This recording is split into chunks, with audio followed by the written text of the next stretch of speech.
English കലണ്ടറും ഹിജ്റ കലണ്ടറും തമ്മിൽ ചെറിയ വ്യത്യാസങ്ങളുണ്ട്. അത് ഇംഗ്ലീഷ് കലണ്ടർ നമ്മളിപ്പോൾ ഉപയോഗിച്ചുകൊണ്ടിരിക്കുന്ന ഈ ഗ്രിഗോറിയൻ കലണ്ടർ എന്ന് തന്നെ പറയാം. ഈ കലണ്ടറിലെ സൂര്യന്റെ ഭ്രമണവുമായി ബന്ധപ്പെട്ടുകൊണ്ടാണ് ഈ കലണ്ടർ തയ്യാറാക്കിയിരിക്കുന്നത്.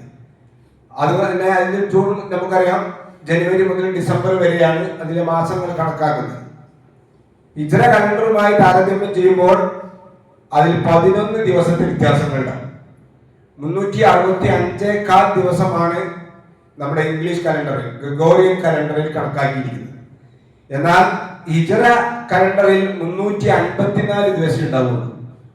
11 ദിവസത്തെ വ്യത്യാസങ്ങൾ നമുക്ക് കാണാൻ സാധിക്കും. എന്താ കാരണം എന്ന് വെച്ചാൽ, ഹിജ്റ കലണ്ടർ തയ്യാറാക്കിയിരിക്കുന്നത് ചന്ദ്രന്റെ ഗമനവുമായി ബന്ധപ്പെട്ടുകൊണ്ടാണ്. അതാണ് ഇതിലുള്ള മാറ്റങ്ങൾക്കുള്ള കാരണം. 29 30 അറബി മാസങ്ങൾ ഉണ്ടാവുള്ളൂ. മറ്റേ ഇംഗ്ലീഷ് കലണ്ടർ ആണെങ്കിൽ നമുക്കറിയാം 30 ഉണ്ടാവും, 31 ഉണ്ടാവും. അതുകൊണ്ടാണ് 11 ദിവസത്തെ വ്യത്യാസം എന്ന് നമ്മൾ മനസ്സിലാക്കുക. ഇസ്ലാമിൽ പ്രധാനമായും ആരാധനാ കർമ്മങ്ങളൊക്കെ ഈ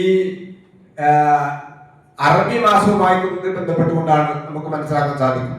ചന്ദ്രനെ അടിസ്ഥാനമാക്കിയും ആണ് പ്രധാനപ്പെട്ട ആരാധനകളൊക്കെ. എന്നാൽ സൂര്യനെ ബന്ധപ്പെട്ടുകൊണ്ട് നമ്മുടെ ആരാധനകൾ, ഇപ്പൊ നമസ്കാരം കണക്കാക്കുന്നത് സൂര്യന്റെ ചലനവുമായി ബന്ധപ്പെട്ടുകൊണ്ടാണ്.